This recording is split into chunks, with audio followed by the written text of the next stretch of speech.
এই পৃথিবীতে এমন কিছু জায়গা আছে যেগুলোর সৌন্দর্য শুধু চোখে দেখা যায় না, মনে অনুভব করতে হয়। সুন্দরবন ঠিক তেমনই এক জায়গা।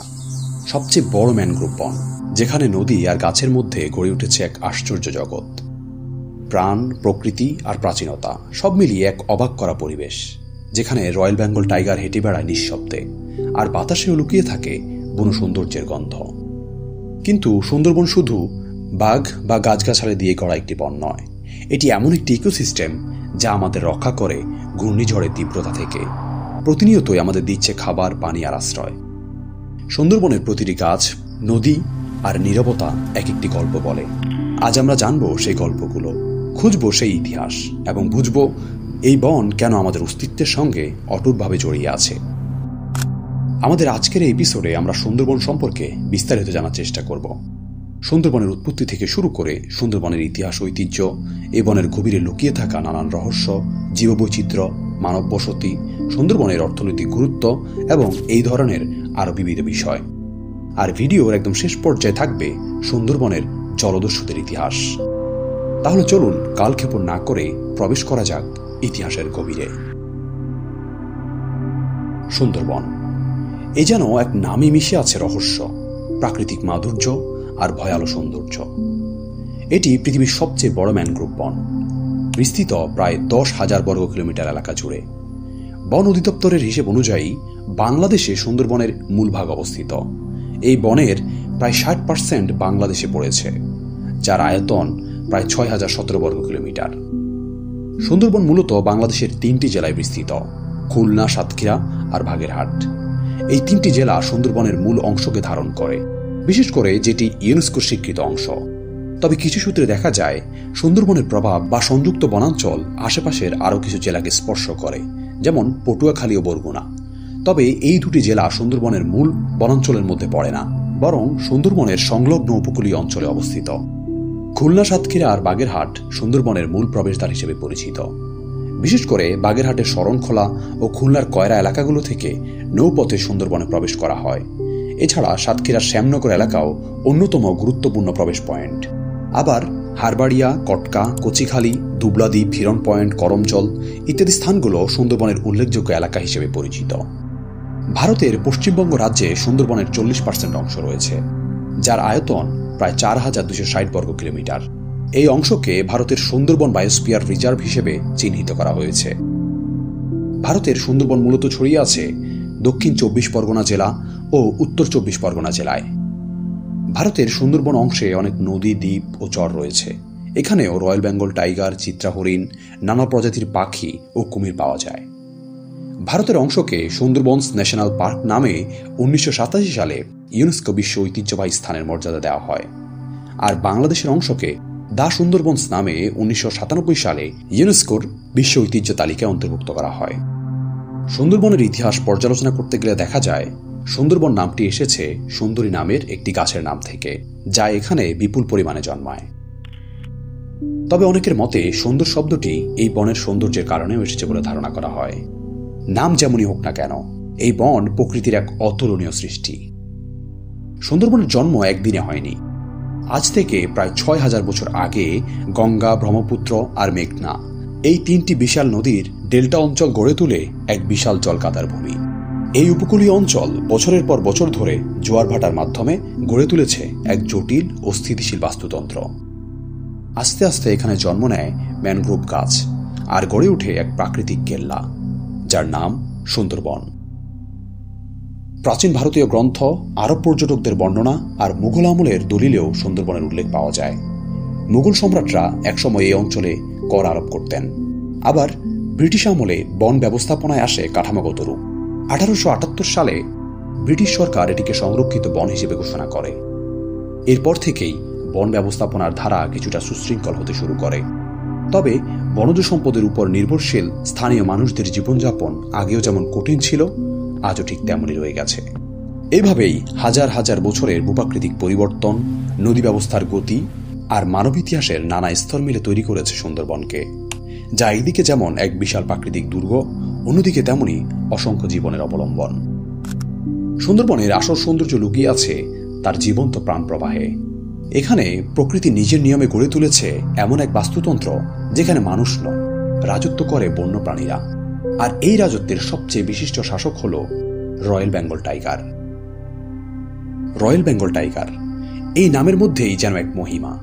বাংলাদেশের জাতীয় প্রাণী এটি, আর সুন্দরবনই তাদের প্রাকৃতিক আশ্রয়স্থল। সর্বশেষ 2023-24 সালের ক্যামেরা ট্র্যাপ জরিপ অনুযায়ী বাংলাদেশের সুন্দরবনে এখন 125টি বাঘ রয়েছে, যা 2018 সালের তুলনায় 11টি বেশি। এই বৃদ্ধি বনের শিকার প্রাণীর সংখ্যা বৃদ্ধি এবং সংরক্ষণ প্রচেষ্টার ফলাফল। এই বাঘেরা সাঁতার কেটে নদী পার হয়, জোয়ার ভাটার সঙ্গে তাল মেলায়, এমনকি কখনো কখনো তারা হানাদার হিসেবে মানুষের গ্রামেও ঢুকে পড়ে, যা এক ভয়াল বাস্তবতা। সুন্দরবনের বাঘ অন্য বাঘদের তুলনায় বেশ কিছুটা ভিন্ন। তারা স্বভাবতই চুপচাপ, সাবধানী এবং শিকার ধরতে ভয়ানক দক্ষ। সুন্দরবন শুধু বাঘের আবাসস্থল নয়, এটি আরও বহু প্রাণী নিরাপদ আশ্রয়। এখানে রয়েছে প্রায় 42 প্রজাতির স্তন্যপায়ী, 35 প্রজাতির সরীসৃপ, 8টি উভচর প্রাণী এবং 270 প্রজাতির পাখি। এই বনে চিত্রল হরিণ, বানর, বনবিড়াল, গুইসাপ, বনকুকুর সহ নানা প্রজাতির প্রাণীর দেখা মেলে। বনের নদীনালা আর খাড়িগুলোয় পাওয়া যায় বিরল প্রজাতির ইরাবতী ও গাঙ্গেয় ডলফিন। আর এখানকার খাড়ীয় নদীতে হঠাৎ দেখা মেলে এক বিশাল কুমিরের, যা কোনো সিনেমার দৃশ্য নয়, বাস্তব সুন্দরবনের দৈনন্দিন অভিজ্ঞতা। সুন্দরবনের মাটি ও পানি উভয় লবণাক্ত। এখানে টিকে থাকতে পারে না সাধারণ গাছগাছালি, তাই গড়ে উঠেছে ম্যানগ্রোভ বন, বিশ্বে যার পরিমাণ সবচেয়ে বেশি সুন্দরবনেই। সুন্দরী, গেওয়া, গরান, পশুর বাইন এইসব গাছের শিকড় মাটির উপরে উঠে আসে জল থেতলানো পরিবেশে নিঃশ্বাস নিতে গিয়ে। এক অভূতপূর্ব অভিযোজন, প্রকৃতির নিজ হাতে তৈরি করা এক বুদ্ধিদীপ্ত কৌশল। প্রাণী আর উদ্ভিদের এমন জটিল ও ভারসাম্যপূর্ণ সহাবস্থান এই সুন্দরবনকে করেছে অনন্য। এখানে প্রতিটি পাতা, প্রতিটি জলকণা যেন ছড়িয়ে আছে জীবনের গল্পে। আর এই গল্প প্রতিদিনই নিজেকে বদলায়, নতুন করে লিখে চলে এক নীরব অথচ প্রাণময় ইতিহাস। সুন্দরবন কেবল বন্যপ্রাণীর আশ্রয় নয়, এটি হাজার হাজার মানুষের জীবিকারও অবলম্বন। এই বনের পাশে গড়ে উঠেছে অসংখ্য গ্রাম, যাদের জীবনযাত্রা নির্ভর করে নদী, বন, মাছ, মধু, কাঠ ও প্রাকৃতিক সম্পদের উপর। মানুষ আর বনের এই সহাবস্থান অনেক পুরনো, অনেক জটিল আর অনেকটাই ভারসাম্যের উপর দাঁড়িয়ে। মৌসুম এলে যখন গাছে ফুল ফোটে, তখন সুন্দরবনে ঢুকে পড়ে একদল মানুষ। তারা মৌয়াল। তাদের কাজ বন থেকে প্রাকৃতিক মধু সংগ্রহ করা। তবে এই কাজ ঝুঁকিপূর্ণ, বাঘের আক্রমণের আশঙ্কা সবসময় থাকে। তবুও সাহসী এই মানুষগুলো শত বিপদ মাথায় নিয়েই বনে ঢুকে পড়েন, কারণ এটাই তাদের জীবিকা। বাংলাদেশে প্রতি বছর সুন্দরবন থেকে গড়ে 20 থেকে 25 টন মধু সংগ্রহ করা হয়। বনের নদী, খাড়ি ও উপকূলীয় জলাভূমিতে রয়েছে নানা প্রজাতির মাছ, চিংড়ি ও কাঁকড়া। এগুলো আহরণে নিয়োজিত হাজারো মানুষ, যাদের বলা হয় জেলে। তারা মাছ ধরেন ছোট ছোট নৌকায় করে, কখনো গভীর জলে স্রোতের মুখে দাঁড়িয়ে। তাদের জীবনযাত্রা রীতিমতো সংগ্রামী। তবে এই আহরণে নির্ভরতা অনেক সময় বনকে করে তোলে চাপগ্রস্ত। বনের কাঠ ও পাতা সংগ্রহ করেন যারা, তাদের বলা হয় বাওয়াল। সুন্দরবনের কাঠ যেমন গরান, গেওয়া, পাইন জ্বালানির জন্য ব্যবহৃত হয়। সরকার নিয়ন্ত্রিতভাবে লাইসেন্স দিয়ে এইসব সংগ্রহ করতে দেয়। তবে অবৈধ সংগ্রহ বন উজাড়ের অন্যতম কারণ। এখানে আবার উঠে আসে বন ব্যবস্থাপনার প্রশ্ন। মানুষ ও বনের এই সম্পর্ক যতই পুরনো হোক, তা সবসময় মধুর নয়। প্রতি বছরই বাঘের আক্রমণে মানুষ মারা যায়।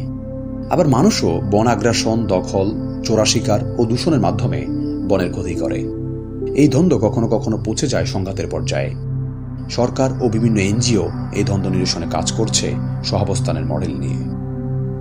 সুন্দরবন আর মানুষ এক অদ্ভুত সম্পর্ক। একদিকে বন টিকিয়ে রাখে মানুষকে, অন্যদিকে মানুষ নির্ভর করে বনের উপর। এই সম্পর্ক টিকিয়ে রাখতে হলে প্রয়োজন সচেতনতা, সহনশীলতা ও দীর্ঘমেয়াদী পরিকল্পনা। কারণ সুন্দরবন শুধু এক টুকরো বন নয়, এটি একটি প্রাণ, একটি বন্ধন, একটি ভবিষ্যৎ। সুন্দরবনের রহস্য উদ্ঘাটন করতে গেলে দেখা যায় এটি শুধুমাত্র পৃথিবীর বৃহত্তম ম্যানগ্রোভ বন হিসেবে সীমাবদ্ধ নয়। এই বনের গভীরে লুকিয়ে আছে অনেক অজানা কাহিনী, রহস্য আর লোককথা। সুন্দরবন এক নামেই যেন গা শিউরে ওঠে। এই বন গভীরে লুকিয়ে থাকা রহস্য, ভয় আর বিশ্বাসের জন্য বিখ্যাত। এখানে প্রকৃতি শুধু নয়, যেন পুরাণ আর প্রেতলোকের সীমারেখাও ঘোলাটে হয়ে যায়। এই বনের বাঘদের নিয়ে বহু গল্প প্রচলিত। সুন্দরবনের রয়্যাল বেঙ্গল টাইগারদের মানুষকে বলা হয়। অন্য জায়গার তুলনায় এখানে বাঘের আক্রমণের হার সত্যি বেশি। এখানে মাছ ধরতে গিয়ে আবার কেউ মধু সংগ্রহ করতে গিয়ে আর ফিরে আসে না। এদের আচরণও ভিন্ন। বাঘ শুধু সামনে থেকে নয়, পিছন থেকেও শিকার করে। তাই অনেক সময় বনকর্মীরা পিছনে মুখোশ পরে কাজ করেন, যাতে বাঘ ভাবে মানুষ তাকিয়ে আছে। তবে বাঘই কি একমাত্র শিকারী? না, সুন্দরবন নিজেই যেন এক জীবন্ত গোলকধাঁধা। প্রতি বছর মানুষ নিখোঁজ হয়, সবসময় বাঘের কারণে নয়। কখনো কখনো তারা পথ হারিয়ে ফিরে আসতে পারে না। স্থানীয়দের বিশ্বাস, বনের গভীরে এমন কিছু এলাকা আছে যেখানে একবার ঢুকলে আর ফেরা যায় না। সেখানে নাকি অদৃশ্য কোনো শক্তি বাস করে, যাকে কেউ বলে বনের জিন, আবার কেউ ভাবে অলৌকিক কিছু। এই ভয় আর অজানার মাঝে জন্ম নিয়েছে বনবিবির কাহিনী। বনবিবি এখানে শুধু এক পৌরাণিক চরিত্র নন, তিনি যেন জীবনের অপরিহার্য অংশ। হিন্দু মুসলমান সবাই মনে করেন বনে যাওয়ার আগে বনবিবির নাম না নিলে বিপদ অবশ্যম্ভাবী। তার সঙ্গে জড়িয়ে আছে দাক্ষিণ রায় বা ডাকাত রায়ের মতো চরিত্র, যারা কখনো বনের উপর আধিপত্য বিস্তার করতেন। বনবিবি ছিলেন সেই শাসনের প্রতিক্রিয়ার অদ্ভুত রক্ষাকর্ত্রী।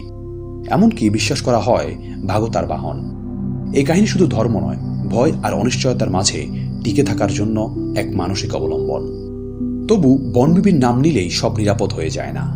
অনেক বনজীবী জানিয়েছেন বনের গভীরে তারা অদ্ভুত শব্দ শুনেছেন, পায়ের আওয়াজ, ছায়াময় চলাচল কিংবা অচেনা সুর। এইসব অনুভব বৈজ্ঞানিকভাবে ব্যাখ্যা করা কঠিন। মনে হয় বনের ভিতর যেন এক আলাদা জগৎ আছে, যেখানে মানুষের দৃষ্টি পৌঁছায় না। তবে সুন্দরবন শুধু ভয় দেখায় না, বিপদের সময় রক্ষাও করে। 2007 সালের সিডর, 2009 সালের আইলা কিংবা 2020 সালের আমপান, যখনই প্রকৃতি তাণ্ডব চালিয়েছে, সুন্দরবন ছিল বুক চিতিয়ে দাঁড়ানো ঢাল। উপকূলের হাজার হাজার মানুষকে রক্ষা করেছে এই বন। আশ্চর্যজনকভাবে ঝড় যত ভয়ানকই হোক না কেন, বনের গভীর অংশে ক্ষয়ক্ষতি হয় খুব কম। কেউ কেউ বলেন এই বন যেন নিজের ভিতরে এক আত্মরক্ষার শক্তি ধারণ করে। একবার 2017 সালে সুন্দরবনের একাংশে আগুন লেগেছিল, কিন্তু বিস্তার ঘটেনি। বিজ্ঞানীরা লক্ষ্য করেন বনের গঠন, নদী খাড়ির ছড়ানো বিন্যাস আর গাছের আর্দ্রতা আগুন ছড়াতে দেয় না। এটা আজও গবেষণার বিষয় হয়ে আছে। আরও আশ্চর্যের বিষয় হলো বনের কিছু প্রাণীর আচরণ রীতিমতো অবাক করে দেয়। যেমন এমন সাপ আছে যেটা ঘন্টার পর ঘন্টা পানির নিচে থাকতে পারে। কেউ কেউ বলে গভীর বনে অচেনা ছায়া, গন্ধ বা ডাক শোনা যায়। কেউ বলে তারা কিছু দেখেছে যা কখনো দেখেনি আগে, কিন্তু তার নাম দেওয়া যায় না। সুন্দরবন যেন এক জীবন্ত রহস্য, যার শুরু আছে কিন্তু শেষ নেই। এখানে প্রকৃতি, বিশ্বাস আর ভয় মিলে তৈরি করেছে এক অন্য জগৎ, যেটা শুধু চোখে দেখা যায় না, অনুভব করতে হয় মন দিয়ে। সুন্দরবন শুধু প্রকৃতির রহস্য ভাণ্ডার নয়, বাংলাদেশের অর্থনীতির এক নিঃশব্দ চালিকা শক্তি। এই বন ঘিরেই হাজার হাজার মানুষ জীবিকা নির্বাহ করে, জেলে, মৌয়াল, কাঠুরে থেকে শুরু করে পর্যটন গাইড পর্যন্ত। বনের খাড়ি আর নদীগুলো থেকে প্রতিদিন উঠে আসে মাছ আর চিংড়ি, যার বড় অংশ রপ্তানি হয়ে দেশের আয় বাড়ায়। দেশের মোট চিংড়ির প্রায় 1/3 আসে এই অঞ্চল ঘিরে। শুধু চিংড়ি রপ্তানি থেকেই প্রতি বছর সরকার হাজার কোটি টাকা আয় করে। মধু সংগ্রহও এখানে বড় পেশা। মার্চ থেকে জুন এই কয়েক মাসে মৌয়ালরা জঙ্গলে গিয়ে সংগ্রহ করে খাঁটি বন্য মধু, যা দেশের 75% প্রাকৃতিক মধুর যোগান দেয়। খুলনা ও সাতক্ষীরার অনেক পরিবার শুধু এই মৌসুমের আয়েই চলে। বনের গেওয়া, পশুর আর সুন্দরী গাছ থেকে পাওয়া কাঠ ও পাতা স্থানীয় পর্যায়ে অনেক ক্ষুদ্র শিল্প আর গ্রামীণ কারিগরি পেশায় সহায়তা করে, যদিও এখন এসব সম্পদ নিয়ন্ত্রিতভাবে সংগ্রহ করা হয়। তবে সুন্দরবনের সবচেয়ে বড় অবদান, যা টাকায় মাপা যায় না, তা হল এর দুর্যোগ প্রতিরোধ ক্ষমতা। প্রতি বছর যেসব ঘূর্ণিঝড় উপকূলে আঘাত হানে, তার ধাক্কা সুন্দরবনে প্রথম সামলায়। গবেষণায় দেখা গেছে শুধু এই প্রতিরক্ষা বলয়ের কারণে বাংলাদেশ বছরে শত শত কোটি টাকার ক্ষতি থেকে রক্ষা পায়। এছাড়া এই বন কার্বন শোষণ করে বাতাস পরিষ্কার রাখে, জলবায়ু পরিবর্তনের বিরুদ্ধে লড়াইয়ের এক শক্তিশালী ঢাল। ভবিষ্যতে আন্তর্জাতিক কার্বন তহবিল থেকেও এতে আয় হওয়ার সম্ভাবনা রয়েছে। আর সুন্দরবন মানে শুধু বনভূমি নয়, এটি এক জীবন্ত অভিজ্ঞতা। প্রতি বছর লক্ষাধিক পর্যটক এই বন দেখতে আসে, যার মাধ্যমে স্থানীয় নৌচালক, গাইড, আবাসন ও খাবার ব্যবসায়ীরা আয় করে। এই বন শুধু জীববৈচিত্র্য নয়, এটি একটানা জীবনের, জীবিকার আর জাতীয় অর্থনীতির ছায়াতল। অর্থনীতিতে এই জয়ধ্বনি থাকলেও একসময় সুন্দরবন মানেই ছিল শুধু ভাগের ভয় নয়, দস্যুরও ভয়। নদী খাড়ি আর জঙ্গলের আড়ালে লুকিয়ে থাকা অস্ত্রধারী জলদস্যুরা ছিল এই বনাঞ্চলের এক ভয়ঙ্কর বাস্তবতা। তবে এই দস্যুবৃত্তির শেকড় অনেক পুরনো। 400 বছর আগেও পর্তুগিজ আর আরাকানি জলদস্যুরা এখানে নদীপথে হামলা চালাতো। তাদের লুণ্ঠনের স্মৃতি আজও ছড়িয়ে আছে সুন্দরবনের কিছু পুরনো স্থানে। তবে সাম্প্রতিক জলদস্যুর ইতিহাসটা আলাদা। স্বাধীনতার পর দরিদ্রতা, বেকারত্ব আর সীমান্ত অঞ্চলের অস্ত্রের সহজলভ্যতা মিলে গড়ে ওঠে এক ভয়ঙ্কর চক্র। 80-র দশক থেকে শুরু হয় এই আধুনিক জলদস্যুর যুগ। খাড়ি দখল করে গড়ে ওঠে ছোট ছোট বাহিনী, সাহেব আলী বাহিনী, জাহাঙ্গীর বাহিনী, মাস্টার বাহিনী।